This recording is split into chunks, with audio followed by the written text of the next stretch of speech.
신은 바빠서 대신 어머니를 보냈다. 어제 새벽 한 남성이 어머니 영정 앞에서 무릎을 꿇었습니다. 60평생을 살아오며 처음으로 오열했습니다. 어머니가 돌아가신 지 3일째 되는 날이었습니다. 유품을 정리하다가 낡은 공책 한 권을 발견했습니다. 표지에는 아들의 이름이 적혀 있었습니다. 펼쳐보니 그곳에는 40년간 어머니가 적어온 기록들이 빼곡했습니다. 아들이 초등학교 입학한 날의 기쁨, 대학 입시에 떨어졌을 때의 걱정, 결혼식 날의 감동, 손주가 태어난 날의 환희가 담겨 있었습니다. 그리고 마지막 장에는 이렇게 적혀 있었습니다. 내 아들아, 엄마가 세상에서 제일 사랑한다. 아프지 말고 행복하게 살아다오. 엄마는 항상 네 곁에 있을게. 그 글을 읽는 순간 그는 깨달았습니다. 평생 당연하게 여겼던 어머니의 사랑이 얼마나 큰 기적이었는지를 말입니다. 오늘 우리가 나눌 이야기는 바로 이것입니다. 신이 대신 보낸 어머니, 그 무조건적 사랑에 관한 이야기입니다. 첫 번째 기적, 조건 없이 사랑받은 유일한 순간. 50대 후반의 한 여성은 평생 인정받기 위해 살았습니다. 학교에서는 좋은 성적을 받아야 칭찬받았고, 직장에서는 성과를 내야 인정받았고, 결혼에서는 좋은 아내이자 며느리가 되어야 해접받았습니다. 늘 무언가를 증명해야 했습니다. 사랑받기 위해서는 조건을 충족해야 했습니다.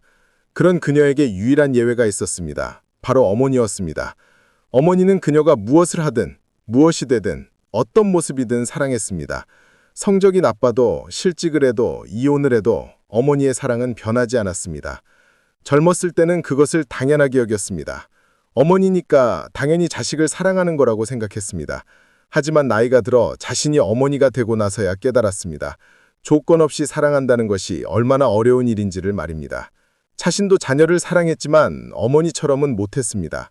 아이가 공부를 안 하면 화가 났고, 말을 안 들으면 짜증이 났고, 기대에 못 미치면 실망했습니다. 조건적인 사랑이었습니다. 완벽하지 못했습니다. 그제야 어머니가 얼마나 대단한 분이었는지 알게 되었습니다. 평생 흔들림 없이 자신을 사랑해 주셨습니다. 아무것도 요구하지 않으셨고, 아무것도 바라지 않으셨고, 그저 존재 자체를 사랑하셨습니다. 그것이 바로 기적이었습니다.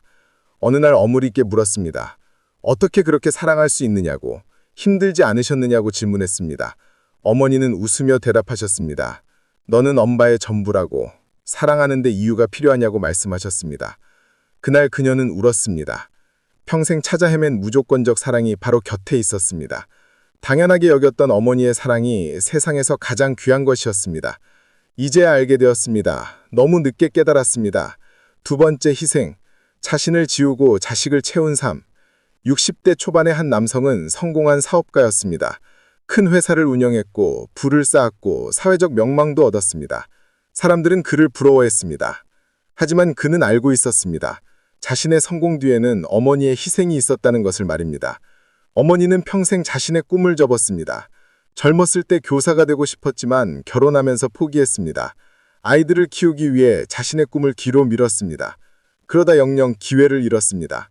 아버지가 사업에 실패했을 때 어머니는 공장에 나가 일했습니다. 밤낮으로 일하며 가정을 지탱했습니다. 손은 거칠어졌고 얼굴은 늙어갔고 건강은 나빠졌습니다. 하지만 아이들 학비만큼은 절대 밀리지 않게 했습니다. 남성이 대학에 갈 때 어머니는 빚을 내셨습니다. 친척들에게 머리를 숙이고 이웃에게 부탁하고 있는 힘을 다해 돈을 마련하셨습니다. 당신은 낡은 옷을 입으면서 아들에게는 새 옷을 사주셨습니다. 당신은 끼니를 거르면서 아들에게는 용돈을 쥐어주셨습니다. 졸업 후 남성이 사업을 시작할 때도 어머니는 전 재산을 내놓았습니다. 노후 대비로 모아둔 돈까지 아들에게 주셨습니다. 사업이 잘 되면 좋고 안 되어도 괜찮다며 격려하셨습니다. 실패해도 엄마가 있다고 위로하셨습니다. 다행히 사업은 성공했습니다. 남성은 돈을 많이 벌었습니다. 어머니께 호화로운 집을 사드리고 좋은 차를 사드리고 용돈도 넉넉히 드렸습니다. 하지만 어머니는 검소하게 사셨습니다. 큰 집보다 작은 집이 편하다며 비싼 차보다 버스가 좋다며 용돈도 저축하셨습니다. 남성은 이해할 수 없었습니다. 이제는 편히 살아도 되는데 왜 그러시는지 물었습니다. 어머니는 대답하셨습니다. 내가 잘 되는 것만으로도 충분하다고, 엄마는 더 바랄 것이 없다고 말씀하셨습니다. 그 순간 남성은 깨달았습니다. 어머니는 평생 자신을 지우고 자식을 채우며 사셨습니다. 당신의 꿈, 당신의 행복, 당신의 삶을 포기하고 오직 자식만을 위해 사셨습니다. 그것이 어머니의 사랑이었습니다. 세 번째 용서. 자식의 모든 잘못을 품는 너그러움. 한 여성은 방황했던 시절이 있었습니다. 젊은 시절 잘못된 길로 빠졌습니다. 나쁜 친구들을 사귀고 학교를 그만두고 가출까지 했습니다. 부모님께 상처를 드렸고 실망시켰고 걱정을 끼쳤습니다. 아버지는 화를 내셨습니다. 집에 들어오지 말라고 소리쳤습니다. 인연을 끊겠다고 선언하셨습니다. 하지만 어머니는 달랐습니다. 몰래 딸을 찾아다니고 돈을 쥐어주고 돌아오기를 기다렸습니다. 딸이 더 큰 잘못을 저질렀을 때도 어머니는 포기하지 않으셨습니다. 경찰서에 달려가고 변호사를 구하고 무릎을 꿇고 용서를 빌었습니다. 딸 대신 사죄하고 딸 대신 책임지고 딸을 지켰습니다. 2년이 지나 딸은 정신을 차렸습니다. 자신이 얼마나 큰 잘못을 저질렀는지 깨달았습니다. 부끄러워서 집에 갈 수 없었습니다. 어떤 얼굴로 부모님을 뵐 수 있겠습니까? 하지만 갈 곳이 없었습니다. 밤늦게 집 앞까지 갔습니다. 문을 두드릴 용기가 나지 않아 멀리서만 바라봤습니다. 그런데 문이 열리더니 어머니가 나오셨습니다. 마치 딸이 올 것을 알고 기다리셨던 것처럼 말입니다. 어머니는 아무 말씀 없이 딸을 안아주셨습니다. 왜 이제 왔느냐고 많이 기다렸다고 말씀하셨습니다. 딸은 울면서 사과했습니다. 미안하다고 잘못했다고 빌었습니다. 어머니는 울지 말라고 돌아온 것만으로도 감사하다고 위로하셨습니다. 그날 밤 식탁에는 딸이 좋아하는 음식들이 차려져 있었습니다. 어머니는 2년 동안 매일 밤 딸을 위해 밥상을 차리셨다고 하셨습니다. 언젠가 돌아올 것을 믿고 기다렸다고 말씀하셨습니다. 딸은 그날의 충격을 잊지 못합니다. 자신은 그토록 큰 잘못을 저질렀는데 어머니는 한 번도 포기하지 않으셨습니다. 용서하고 기다리고 다시 받아주셨습니다. 그것이 어머니의 사랑이었습니다.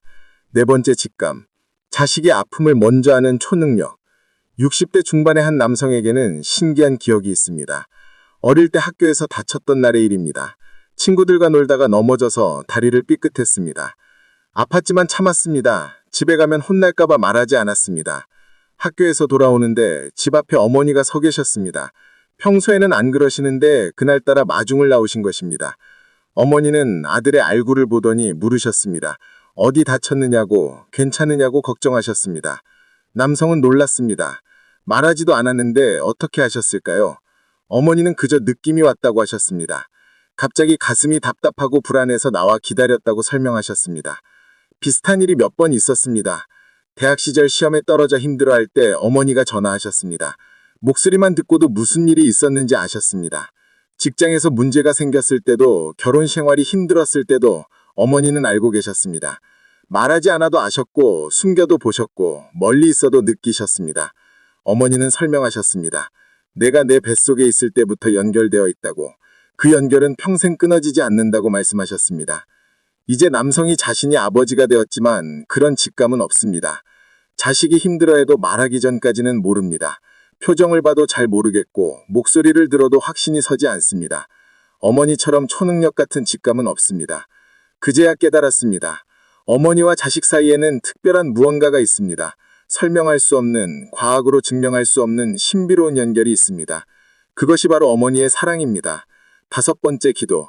자식을 위해 평생 올린 간절함. 한 여성이 어머니의 유품을 정리하다가 작은 공책을 발견했습니다. 낡고 오래된 공책이었습니다. 펼쳐보니 기도문이 빼곡히 적혀 있었습니다. 날짜별로 기록되어 있었는데 40년이 넘는 세월이었습니다. 내용을 읽으며 딸은 눈물을 흘렸습니다. 모두 자식들을 위한 기도였습니다. 딸이 시험 볼 때는 합격하게 해달라고, 아들이 군대 갈 때는 무사히 돌아오게 해달라고 기도하셨습니다. 특별한 일이 없는 평범한 날에도 기도는 계속되었습니다. 오늘도 건강하게 해주셔서 감사하다고, 내일도 지켜달라고, 평생 행복하게 살아달라고 빌었습니다. 딸은 몰랐습니다. 어머니가 매일 새벽 일찍 일어나 기도하셨다는 것을 알지 못했습니다. 교회에 다니지 않으셨지만 혼자 하늘을 향해 두 손 모으고 간절히 빌었습니다. 공책 마지막 장에는 이렇게 적혀 있었습니다.